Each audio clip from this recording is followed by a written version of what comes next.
에베소서 4장 우리 13절로부터 16절까지의 말씀, 우리 길지 않으니까요 함께 합독하시도록 하겠습니다.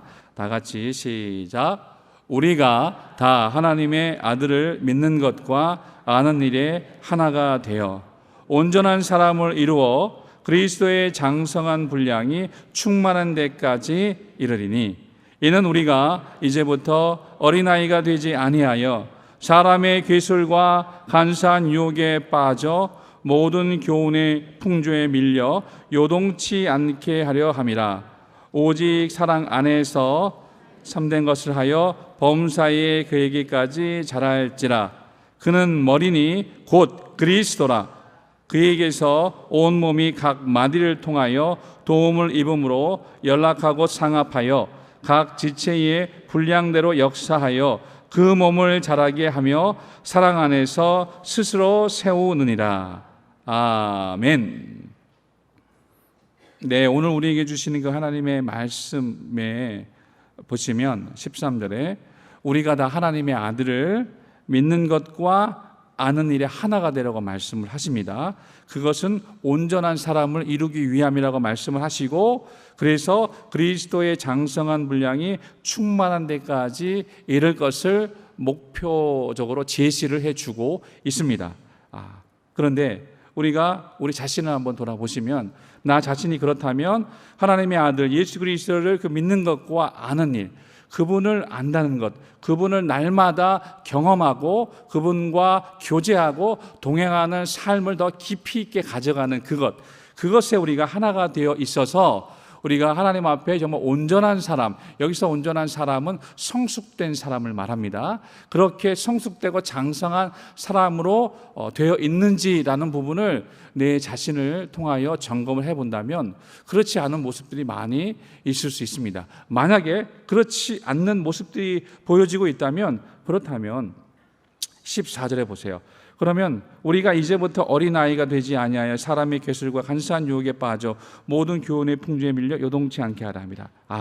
장성한 성숙한 사람이 되어 있지 못하니까 여기 말씀하고 있는 대로 사람의 괴술과 간사한 유혹에 빠져 모든 교훈의 풍조에 밀려 요동하고 있는 모습들도 있구나. 즉 다시 역으로 말씀드리면, 사람의 괴술이나 간사한 유혹에 빠져 흔들거리고 있는 내 자신의 모습을 발견하고 있다면 아직 내가 하나님이 원하시고 바라시는 장성하고 성숙한 성도의 모습을 아직은 갖추지 못하고 있구나, 이렇게 보시면 맞겠습니다. 그렇지 않겠습니까? 여러분, 찬송가 518장을 보시면 어떤 찬송이 있냐면요, 신자되기 원합니다라는 곡이 있습니다. 네, 여러분 잘 아시는 곡이시죠? 신자되기 원합니다. 진심으로 신자되기 원합니다. 진심으로 그렇게 진심으로라는 그 고백이 20번이나 나와요, 이 찬양의 가사에. 신자되기 원합니다. 사랑하기 원합니다. 거룩하기 원합니다. 예수 닮기 원합니다. 그리고 진심으로라는 그 문구가 20번이나 굉장히 강조가 되어 있고 반복이 되어 있습니다. 이 찬송의 유래를 잠깐 살펴보았습니다. 아프리카에서 노예로 미국에 끌려온 흑인 노예에서 발생한 영가라고 합니다. 작자의 이름은 거론되어 있지 않습니다. 18세기 미국 남부 버지니아주에서 전도하던 데이비스 목사의 설교 도중에 한 흑인 성도죠, 흑인 노예가 나와서 고백한 데서 유래가 되었다고 합니다. 그렇죠. 20번 이상이나 정말 몸부림치는 탄원에 가까운 단어 진심으로를 고백하면서 울부짖고 있는 그의 모습을 잠깐 연상해 보십시오. 그렇죠. 당시 살았던 시대상과 그 환경들을 생각할 때에 정말 이 어떤 분인지는 모르겠으나 그분이 하나님의 말씀을 듣는 도중에 그 마음이 움직이고 감동이 되어서 설교 도중에 나아가서 그렇게 신앙 고백했던 이것이 이제 찬송의 가사가 되어서 이 노래가 이제 지어진 것이에요. 그렇죠. 굉장히 중요합니다. 여러분, 저와 여러분이 신앙생활을 시작한 지 이제 얼마나 되셨습니까? 적지 않은 많은 시간들을 우리는 신앙생활을 하면서 세월들을 보내왔습니다. 그래서 그 시간과 세월들을 돌아보면 그것은 굉장히 오랜 시간이었어요. 어쩌면 우리의 젊음을 다 바친 시간들이었고 세월들이었습니다. 남들이 세상에서 어떤 모습과 어떤 목표와 목적을 이루며 살아가는 것들을 우리는 함께 옆으로 보면서도 우리는 그리스도 안에서 하나님과 더불어 동행하는 삶을 살고 예배하는 삶을 살기 위하여 몸부림치며 살아왔던 그 시간들이 이제 20년, 30년, 40년, 어떤 이들은 더 그렇게 오랜 시간을 신앙생활하며 살아왔을 것입니다. 그런데 지금 말씀드린 이 찬송의 가사처럼 신앙생활을 오래 하면 오래 할수록 왜 이 찬송의 가사가 더 마음에 이렇게 와닿고 갈망이 되는 것일까요? 저는 그렇습니다. 이 찬송의 가사처럼 하나님, 내가 정말 하나님 앞에 참 신자가 되어 있습니까? 하나님, 내가 그리스도 앞에서 거룩한 사람으로 서 있습니까? 진정 그리스도의 사랑을 마음에 품고 담은 그 사랑을 행하며 살아가고 있습니까? 또 주님 앞에 겸손한 모습으로 살고 있습니까? 이 찬송의 가사가 굉장히 많이 되뇌어지는 것은 어떤 것들 때문일까요? 내가 이전에 예수 믿고 신앙생활했던 그 모습들을 추억해 봅니다. 여러분, 우리 오늘 설교 제목은 나는 변화하고 있습니까? 라는 진행형으로 저와 여러분 모두에게 말씀드리기를 원합니다. 우리가 예수를 믿었을 때의 변화, 단번적인 어떤 결단의 변화들이 모두가 다 있으시지요. 우리를 찾아와 주신 예수님을 만난 그런 경험과 체험들이 모두에게 있으실 줄로 그렇게 믿습니다. 예수를 믿고 난 뒤에 저와 여러분의 삶의 변화가 있으셨습니까? 있었습니다. 모두에게 있었습니다.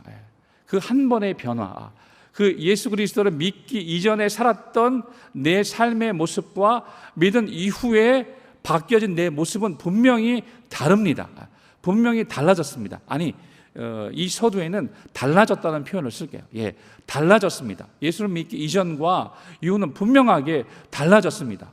저 같은 경험만 보더라도 예수 믿기 이전에 세상을 향하여 내 자신의 미래와 또 앞날을 위하여 아무런 목적과 목표 없이 어떻게 살아야 하는지, 앞일을, 내 미래를 어떻게 준비해야 하는지, 이것에 많은 고민과 번민과 불안과 두려움 가운데 살았던 나에게 주님이 찾아오셨어요.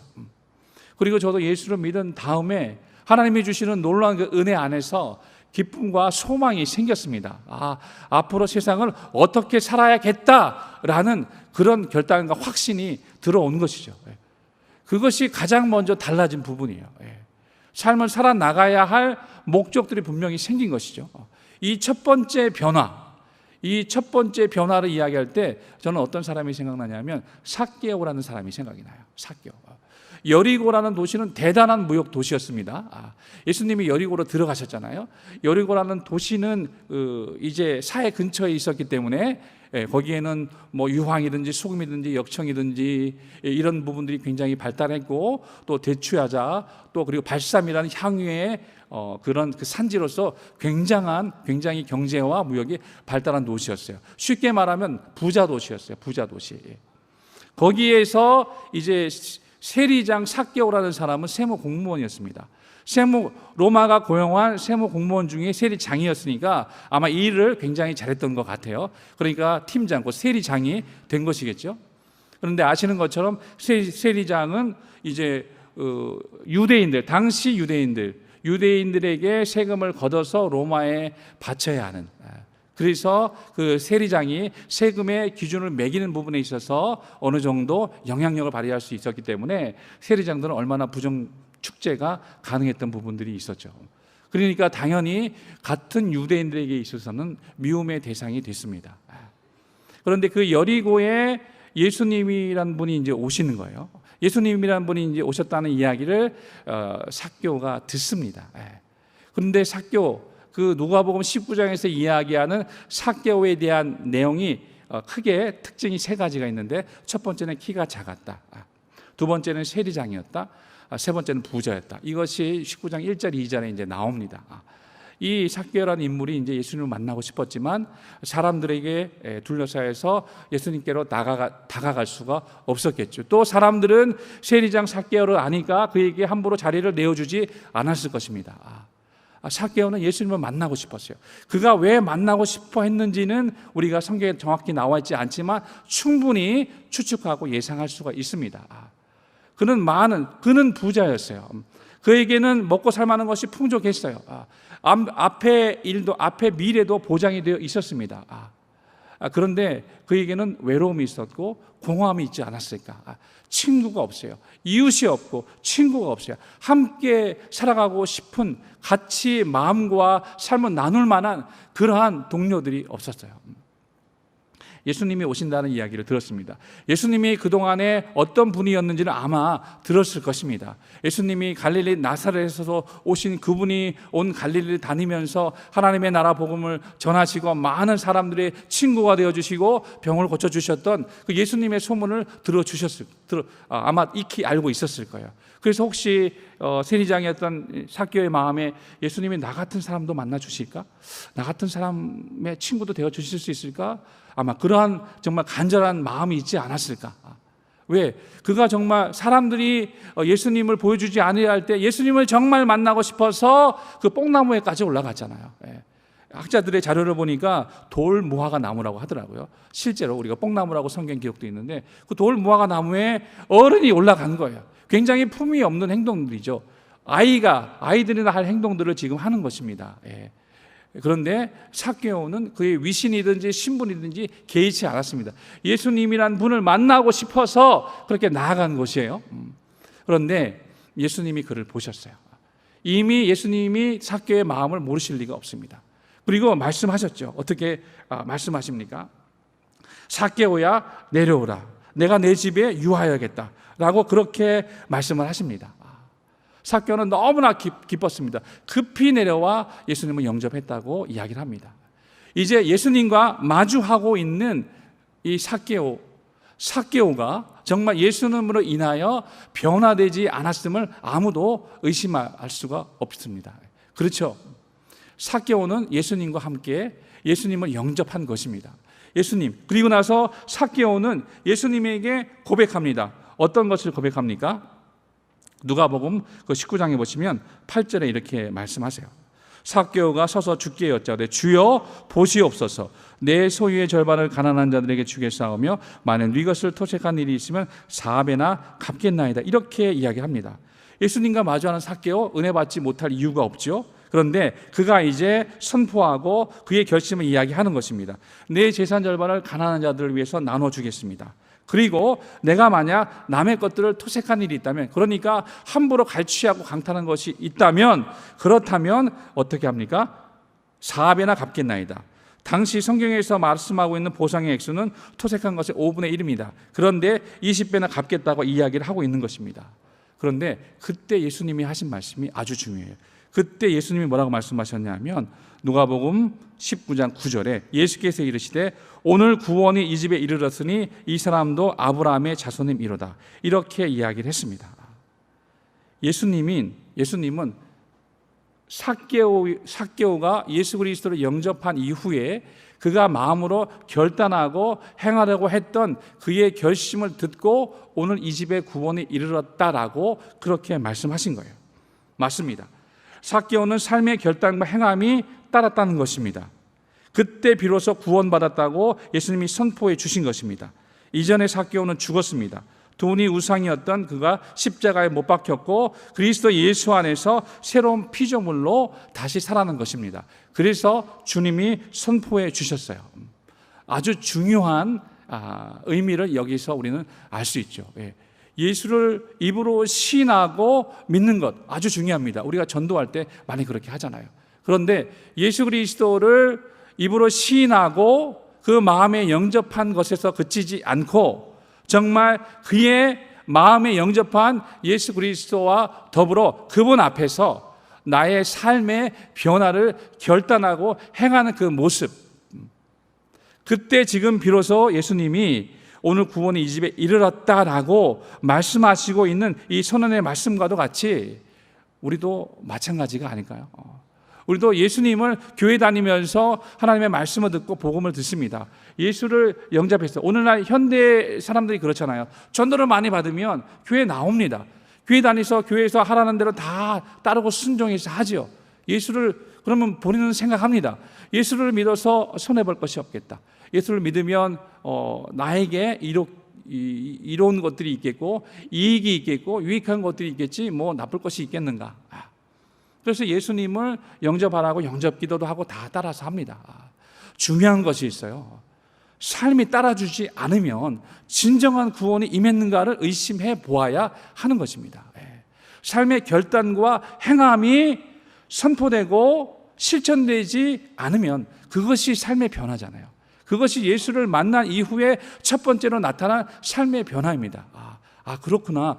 예수님은 나 같은 죄인을 구원해 주신 정말 하나님의 아들 구세주 그리스도이시구나. 우리가 익히 들어서 잘 알고 있는 사실이기도 합니다. 그런데 그 복음의 말씀을 듣고 나에게 주님이 오셔서 내가 그분을 영접하고 그래서 나의 마음과 나의 입술과 나의 삶을 통하여서도 나는 하나님 그렇습니다. 예수님 그렇습니다. 나는 그리스도 예수 안에서 죄인 되었던 자이지만 나는 세상 가운데 하나님을 모르고 소망도 없이 미래도 없이 내 주먹과 신념과 내 의지만 믿고 살았던 사람이지만 그러나 예수님을 내 마음에 영접했어요. 그가 내 주인이 되시고 왕이 되시고 나를 통치하시는 나의 롯 주님이 되어 주신 것입니다.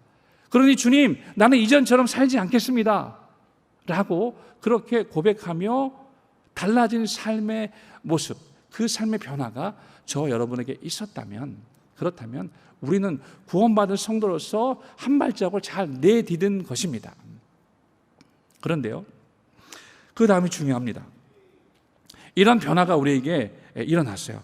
그런데 신앙생활을 이제 열심히 합니다. 교회 생활을 열심히 이제 해요. 기도, 예배, 봉사, 헌신 열심히 합니다. 그러는 가운데 우리 자신들도 점점 달라지는 모습들을 여러분 느끼시죠? 우리가 점점 달라져 갑니다. 무엇이 달라져 갑니까? 이제부터는 변화라는 말을 쓸게요. 무엇이 변화되어져 갑니까?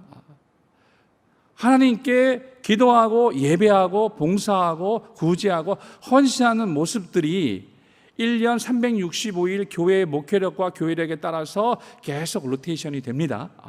이런 모습들을 내 자신이 받아들이기에 그리 나쁘지 않은 것이고 그 가운데 또 하나님이 주시는 평안이 있고 위로가 있는 것 같아요. 나도 함께 동참을 하고 열심히 합니다. 그런데 그렇게 신앙생활을 오래 하고 교회 생활을 오래 하는 가운데 나의 외적인 모습은 많이 변해요. 그래서 새신자로 교회에 왔다가 나중에는 주요한 또 직분을 맡기도 하고 교회 중직이 또 되기도 합니다.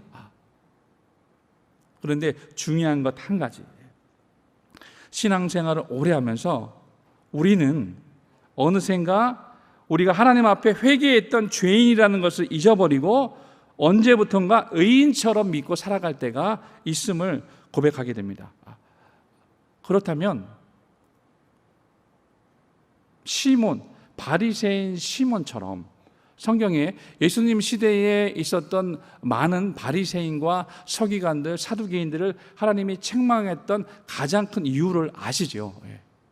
하나님을 가장 많이 아는 것 같고 하나님에 대한 지식은 가장 많이 습득해서 많은 다른 사람들을 지도하고 가르칠 수 있었던 그 사람들은 자기가 회개한 죄인, 모르겠습니다. 그들이 회개했는지는 모르겠는데 회개한 죄인이라는 것은 언제부터 어느샌가 잊어버리고 의인인 것처럼, 본래 의인이었던 것처럼 그렇게 살아가는 그들의 모습을 예수님은 신랄하게 비판하시고 책망하셨던 부분들을 기억합니다.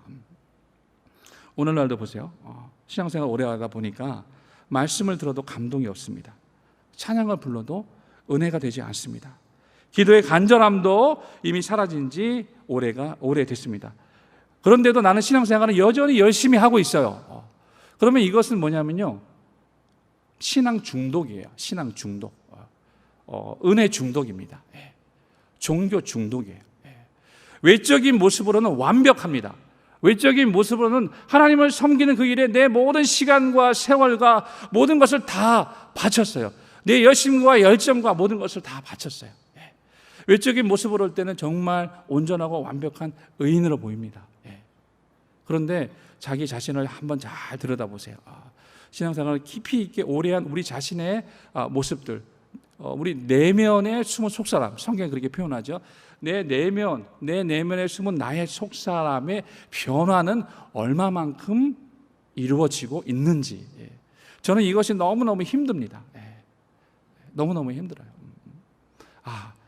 나는 정말 예수님을 닮고 싶어요. 그래서 열심히 예수님을 닮기 위해 노력합니다. 열심히 봉사하고 남을 돕고 섬기고 전도하고 예배합니다. 여러분, 그렇게 살아가는 삶이 쉬운 삶은 아니잖아요. 얼마나 많은 시간을, 그 아까운 시간들을, 아까운 세월들을 다 투자하고 바쳐서 신앙생활을 하는 거잖아요. 겉으로 보는 나의 모습은 많이 변한 것 같지만 이렇게 기도하면서 기도의 자리에서 가만히 하나님을 바라보고 하나님이 비춰주시는 또 내 심령을 이렇게 보면 내 내면의 속사람이 어찌 그리 변하지 않았는지, 어찌 그리 완고하고 강팍한 모습과 고집이 그대로 남아있는지, 이것들을 보면서 좌절할 때가 많이 있습니다. 말씀드렸던 대로 그렇습니다. 은혜 중독이라는 말을 제가 이제 썼어요. 여러분, 은혜에 중독되면 은혜를 갈망하면서도 그 은혜를 깨닫지 못합니다. 감사하지도 못합니다. 왜냐하면 우리 자신이 죄인이라는 사실을 망각했기 때문에 그렇습니다. 사람들이 그러니까 물어봅니다. 예수 믿어도 하나도 안 변한다고. 예수 믿어도 하나님 만났다고 하는데 하나님 만나고 변한 게 뭐가 있냐고 물어봅니다. 맞습니다. 저도 그렇습니다. 저도 주변 사람들과 교제하고 가까운 사람들과 교제할 때 그런 이야기들을 많이 듣습니다. 저 자신도 그런 이야기들을 듣습니다. 이건 굉장히 가슴 아픈 일입니다. 정말 예수님을 슬프게 하는 일이기도 하고 나 자신이 많이 후회되는 일이기도 합니다. 사람들이 하나님을 만났는데도 그런 변하지 않는 이유가 무엇입니까? 저는 이 부분을 기도하면서 그렇게 생각을 했어요. 정말 하나님을 온전히 제대로 내가 알고 있는가? 아니, 하나님을 알았다고 하는 데서 내가 이미 멈춰버린 것은 아닌가? 하나님을 더 알기 위하여. 왜냐하면 신앙생활은 결국 하나님과 나 사이에서 있는 그 친밀한 인격적인 교제와 만남과 동행을 전제로 해야 되는 것인데 일방적인 신앙생활을 하는 나의 모습들이 많지 않았는가라는 부분을 생각해 보게 됐어요. 그렇죠. 이제 종교적 의무감이 많은 거예요. 일방적인 신앙생활을 해야 마음이 안심이 돼요. 주일날 예배 드리지 않으면 안심이 안 돼요. 근데 주일날 예배를 드립니다. 예배를 드리면 조금 낫거든요. 그렇게 일방적인 신앙생활을 하면서 그리스도 예수님과의 인격적인 교제와 만남과 동행하는 삶이 이루어지고 있는가를 계속해서 체크하고 살펴보게 됐어요. 여러분, 우리가 예전에 우리가 신앙의 삶과 지금의 삶이 많이 변했죠. 우리가 쓰는 단어들도요 많이 바뀌었어요. 예전에는 신령한 영적인 이런 용어들을 많이 썼다면 지금은 동행, 삶, 임재 이런 단어들을 많이 쓰잖아요. 이 정말 중요한 부분이에요. 정말 중요한 부분들을 하나님이 발견하게 하신 것이거든요. 그렇습니다. 그렇구나. 하나님과 교제하지 않으면서 신앙생활을 할 수도 있구나라는 것을 생각하게 됐어요. 그것은 종교 중독이거든요. 예수님과 교제하지 않으면서도 신앙생활 열심히 할 수 있습니다. 열심히.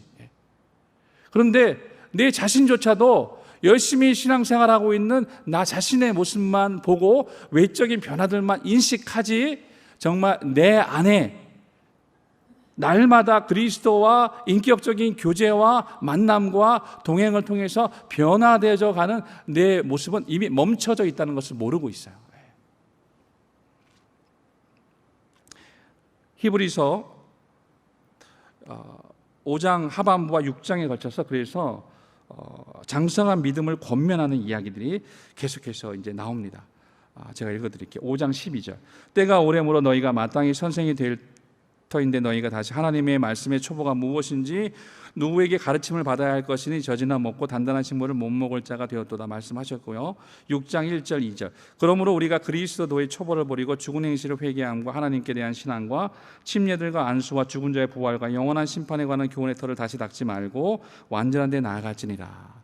여러분, 하나님이 정말 원하시는 것은 무엇이냐면요, 우리가 성장해서 성숙한 성도가 되는 것입니다. 성숙한 성도가 되는 것이에요. 성장이 만약에 양적 팽창이라고 하면요, 성숙은 질적 향상이라고 말씀하고 있습니다. 오늘날 산업사회를 돌아다 보면 산업과 경제는 매우 발전하고 성장했습니다. 대한민국 사회만 봐도 그렇잖아요. 그렇죠? 그렇지만 한편으로는 또 이야기합니다. 우리의 시민의식과 행복지수는 오히려 퇴보한 것 같다는 이야기들이 많이 들려옵니다. 질적인 향상이 없었다는 것이죠. 그런데 이러한 현상은 영적인 세계에서도 여러분 나타날 수 있다는 것을 알아야 됩니다. 한 가지 예를 들어볼게요. 오랜 목회 사역을 통해서 대형 교회를 이룬 목회자가 있다고 가정을 합시다. 실제로 대한민국 교회는 그런 분들이 많이 있었죠. 근데 어떤 분이 있어요. 그분이 설교와 간증을 이제 합니다. 그가 선포했던 그 복음이 어떻게 자기가 수만 명이 모이는 교회로 성장시켰는지, 자신의 교회에 얼마나 많은 유명인과 정치인, 판검사, 의사들이 모이는지 등의 이야기를 하고, 또 1년에 수천만 원의 11조를 하고 축복을 받은 이야기를 하면서 하나님께 영광 돌린다고 합니다. 자, 이런 설교를 이제 들어요. 그러면 이 설교를 듣는 우리 성도님들은 어떠한 영적인 유익을 얻을 수가 있을까요? 어쩌면 앞에서 설교한 그 설교자에 대하여 겸손의 가면을 썼지만 자기 자랑만 쏟아 놓았다고 그렇게 비판할 수 있는 그런 사람들도 많이 있을 것입니다. 많은 성도들이 그 설교를 듣고 분노와 허탈감 또는 자괴감이나 잘못된 축복과는 안고 그렇게 집으로 돌아가게 될지도 모릅니다. 그렇다면 그 설교자에 대해서 한번 이야기해 볼게요. 이 설교자는 성장한 것입니까? 성숙한 것입니까? 외형적으로는 성장했고 대단한 성공을 거둔 것 같지만 영적인 성숙을 하는 데는 실패했다고 볼 수 있습니다. 그렇습니다. 맞습니다. 성숙이 동반되지 않은 성장은 오히려 다른 사람에게 상처를 줄 수 있다는 것을 알아야 됩니다. 왜냐하면 외형적으로 볼 때 성장을 했어요. 외형적으로 볼 때 이제 중요한 직분자가 되니까 영향력이 있잖아요. 말에 영향력이 있어요. 행함에 영향력이 있는 거예요. 그런데 그 말과 그 행실을 통하여 많은 사람들에게 귀감이 되고 본이 되지는 못하고 상처를 줄 수 있다는 거예요. 자, 사랑하는 성도 여러분, 외적인 성장을 하고 싶으십니까? 내적인 성숙을 이루고 싶으십니까? 그래서 저는 여기서 이야기를 하고 싶습니다. 우리의 신앙이 깊고 연륜이 오래될수록 우리는 영적으로 정말 나태해지고 게을러지고 매너리즘에 빠질 수 있다는 사실들을 항상 경계해야 됩니다. 그렇죠? 그렇게 되면은 히브리서 5장 하반부에 말씀하고 있는 것처럼 말씀 듣는 것에 둔하고 게을러질 수밖에 없게 됩니다. 왜냐하면 말씀은 오래전부터 들어왔기 때문에 이제 식상한 거예요. 아는 말씀, 이 말씀 하시려고 하는구나. 그것이 오늘 나에게 주시는 하나님의 말씀이기 때문에 내 영혼의 양식이구나. 이 말씀을 붙들고 기도하며 한 주 동안도 주님과 동행하면서 말씀 붙들고 죄에 빠지지 않고 그렇게 살아야지. 이런 결단과 용기를 가지고 나아가는 모습들이 없어지는 거예요. 오래전부터 말씀을 들어왔기 때문에 신선한 도전도 없어집니다. 다 안다는 착각에 빠집니다. 심리학에서는 여러분, 배가 부르면 식욕이 떨어지는 것처럼 지식도 어느 단계가 되면 포만감이 생겨서 다 아는 것처럼 여겨지고 그래서 더 이상 배울 의욕이 생기지 않는다고 합니다. 이것을 지식의 포만이라고 합니다. 그렇죠. 우리도 신앙생활 오래 하다 보면요, 가끔씩 새신자들이 이렇게 오잖아요. 새신자들이 이렇게 오면 그 새신자들을 볼 때 우리도 과거에 그랬다는 부분들을 보면서 이제 나이 들고 신앙생활 오래 하면 나처럼 점잖아질 거야 라고 이렇게 이야기를 하면서 생각하는 그런 분들이 이제 계십니다. 아닙니다. 시간이 갈수록 연륜이 오래일수록 바른 직분이 중할수록 더 열심을 내고 믿음의 진보를 나타내는 것이 필요합니다. 할렐루야. 그렇게 말씀을 가까이 하고 주님과 교제하는 데 힘쓰고 외적인 지식은 채워지는 것 같지만 내적으로 내 가슴이 그리스도를 더 깊이 사랑하고 있는가, 그리스도를 사랑하고 섬기는 건 예를 다하고 있는가라는 부분을 살펴볼 때 그렇지 않은 모습이 있다면 어디서 멈춰지고 중단되어 있는지를 살펴보시기를 바랍니다. 마지막 날 우리가 심판대 앞에 섰을 때요, 하나님은 우리가 섬기던 교회를 보시면서 교인 수나 현금 액수를 물으시는 것이 아닐 것입니다. 성도들의 성숙됨을 물으실 것입니다. 그리고 주님의 뜻대로 살았는가를 물으실 것입니다. 왜 그런지 아십니까? 왜냐하면 우리를 성령으로 거듭나게 하신 그 하나님은 우리가 젖병을 물고 기저귀를 차고 있는 그 아기의 모습으로 그 앞에 서는 것을 결코 원치 않으시기 때문일 것입니다.